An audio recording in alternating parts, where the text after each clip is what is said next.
Hi, my name's Matt Binney and I'm the sous chef at Localé at Bortoli Wines in the Yarra Valley. Welcome to chefmasterclasses.com. Today we're going to be making a beautiful dish of dark chocolate and orange that we call Cuore de Arancia, which just means heart of orange. So it's a chocolate sponge on the bottom and then a burnt orange cream in the middle, and on top of that there's a dark chocolate custard. We're going to start today with the burnt orange cream, and for that you need just a small pot, and we're going to take our cream and add that into the pot along with our orange juice, some orange zest, vanilla bean. So all you want to do is scrape down the side and scrape down the middle, and you get all your beautiful vanilla seeds, and the seeds and the vanilla bean go straight in.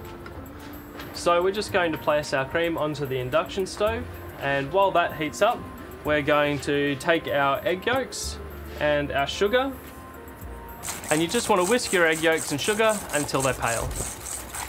Once the cream's hot, we're just going to take that off the stove and add it into our eggs. Whisk it in, pour it back into the pot and back onto the stove to cook out to 82 degrees. So we're going to take our cream off the stove and we're going to pluck out our vanilla bean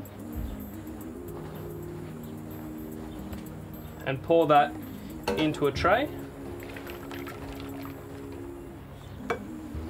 This is what the anglaise will look like straight out of the oven. I know it doesn't look particularly appealing, so burning this will give you a beautiful depth of flavour, and when we put it in the blender and whip it up at high speed with our gelatin, it'll become beautiful and smooth and you'll never know that you split it in the first place.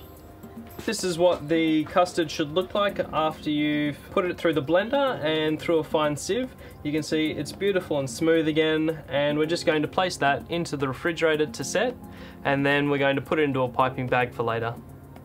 So now we're going to make the base for our dessert, which is the chocolate sponge. Now don't be daunted, this is a really easy recipe. Because it is a base and because it's going to be quite thin, you don't need to have a huge amount of air in it. So it's a really good practice run for making any other sort of sponge. So we're going to start by adding our eggs into our mixing bowl, along with our sugar. We're going to whisk that with our whisk attachment on high.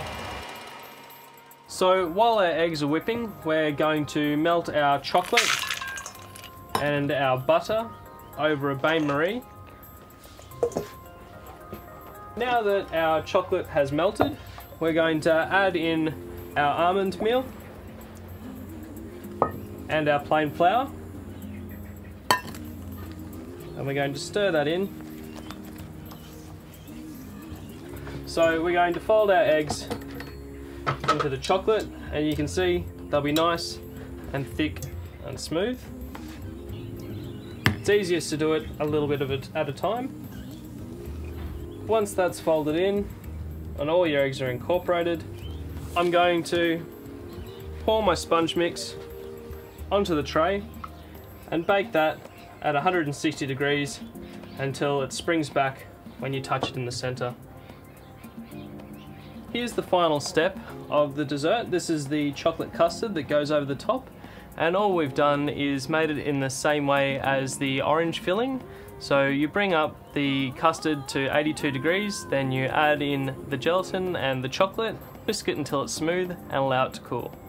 So now we're going to finish the dessert. So we're going to take our rings and we're going to press that into our chocolate sponge, and then we're going to place that onto our baking paper.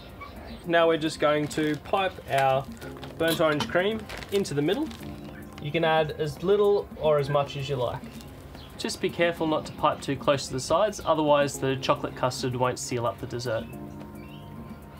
So to finish these off, we're just going to pour our chocolate custard over the top, and then you're going to set those in the fridge.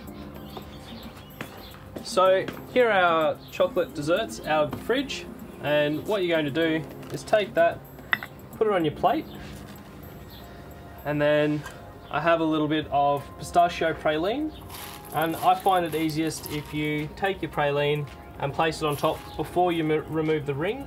That way you can smooth it down, get it where you want it, and it doesn't run all over your plate. I find it adds a lovely texture, but you can garnish the dish with whatever you like. So to remove the ring, I use a blowtorch, but if you don't have one of these at home, you can use either the heat from your hands or even a hairdryer.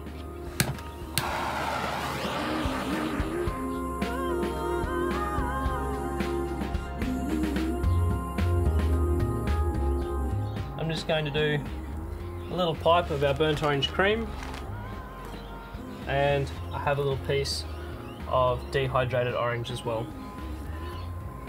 So, as Leanne mentioned earlier, we have the Cuore muscat, which matches beautifully with this dish, and I would have to agree, as it's one of our most awarded of 2013. Cheers.